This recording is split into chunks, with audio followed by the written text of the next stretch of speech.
मेरी बात सच हो रही है कि मैंने कहा था कि अगर अभिषेक शर्मा नहीं चलेगा तो टीम को कौन संभालेगा। तो अभिषेक शर्मा हालाँकि बोलना नहीं चाहिए, मोहम्मद आमिर की बात को सच करने पे लगा हुआ है। वो स्लॉगर है नहीं, लेकिन वो बनने की कोशिश कर रहा है। अगर मैं बात करूँ कि कल जो साउथ अफ्रीका के खिलाफ हार मिली है इंडिया को, हम लोगों को जो हार मिली है, वो क्यों मिली है? मेरे ख्याल से इसका सबसे बड़ा रीज़न है जो प्रेस कॉन्फ्रेंस में सूर्य कुमार यादव ओवर कॉन्फिडेंस दिखा के गया था। ओवर कॉन्फिडेंस सूर्य कुमार यादव दिखा रहा है, this is not the way of play. क्यों? क्योंकि अभिषेक शर्मा की फॉर्म क्लियरली पता है सबको कि नहीं है उसके साथ। 3 डक्स, और ऐसा नहीं कि कोई बड़ी टीमों के अगेंस्ट है।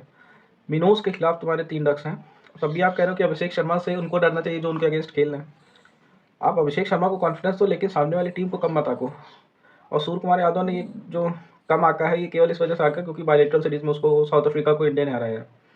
बायलेटरल और आईसीसी में बहुत बड़ा डिफरेंस है, ये मैंने पहले भी वीडियोस में बोला है। क्योंकि इंडिया जो है बायलेटरल्स बिल्कुल पाटा विकेट पे खेलती है, बिल्कुल फ्लैट विकेट्स पर। और आईसीसी जो है, आईसीसी टूर्नामेंट जो है वो आईसीसी की बनवाई पिचों पे होते हैं। तो अगर देखो अभी तक जितना भी टूर्नामेंट हुआ है, इसमें बैटिंग की तो पिच फेवरेबल पिच हुई है, लेकिन उन्हीं पिचेस पर आपको बॉलिंग की भी फेवरेबिलिटी मिली होगी। तो मेरे ख्याल से यहाँ पे इंडिया लैग करी है।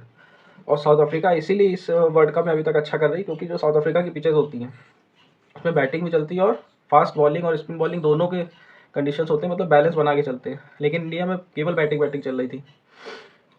उसमें भी साउथ अफ्रीका ने मेरे ख्याल से बायलेटरल में एक 200 कुछ अब काफ़ी अच्छा ऊंचा स्कोर था, वो चेस कर लिया था। दूसरी चीज़, हार्दिक पांड्या और वरुण चक्रवर्ती, अगर इन दोनों को कोई टेक डाउन कर देता है तो फिर जसप्रीत बुमराह की परफॉर्मेंस का कोई यूज़ रहता नहीं है।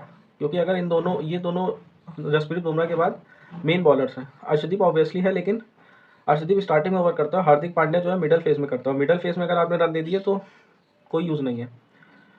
तीसरा रीज़न मेरे हिसाब से अभिषेक शर्मा और तिलक वर्मा।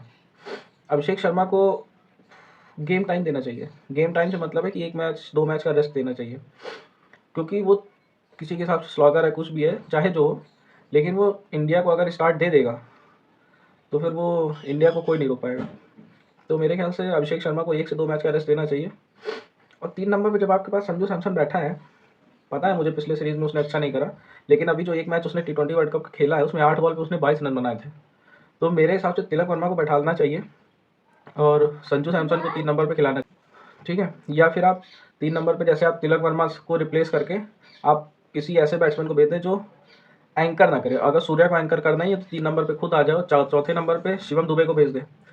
क्योंकि पावर प्ले के बाद सीएसके ने शिवम दुबे को जैसे यूज़ करा था, इंडिया को भी कर लेना चाहिए उसी तरीके से, कि अगर 6 ओवर के बाद विकेट 2 विकेट गिरे हैं तो शिवम दुबे आ जाएगा मिडल फेज में से एक्सेलरेट करने के लिए। तो मेरे ख्याल से संजू सैमसन को रिप्लेस करना चाहिए और प्लेइंग 11 में संजू सैमसन को लाना चाहिए, either in place of Tilak Varma और in place of Abhishek Sharma. और अक्षर पटेल तुम्हारी टीम में होना ही चाहिए था मेरे हिसाब से, कोई उसका रिक्वायरमेंट ही नहीं है बाहर बैठने का, लेकिन पता नहीं क्यों बैठा दिया गया। तो मेरे हिसाब से ये थी कुछ गलतियाँ इंडिया की।